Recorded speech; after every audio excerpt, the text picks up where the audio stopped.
حضرت عمر کے زمانے میں نا ایک نوجوان تھا، نیک تھا، مسجد جایا کرتا تھا رات کو۔ تو مسجد جا رہا تھا تو رستے میں ایک عورت نے دعوت گناہ دی، ابن عساکر نے اس کو لکھا ہے۔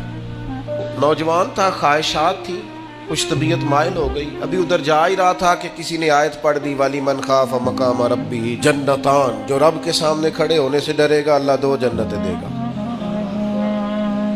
واقعی ڈر گیا وہ، واقعی ڈر گیا، اتنا ڈرا کہ بے ہوش ہو کے گر پڑا۔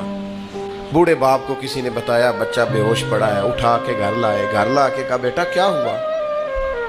نوجوان ہے، چڑھتی جوانی ہے پر پاکیزہ بڑی ہے۔ کہنے لگا ابا جی گناہ کی طرف چلا گیا تھا، پر میں نے آیت سن لی جو اللہ کے سامنے کھڑے ہونے سے ڈرے گا رب 2 جنتیں دے گا، میں ڈر گیا تھا، رب واقعی 2 جنتیں دے گا۔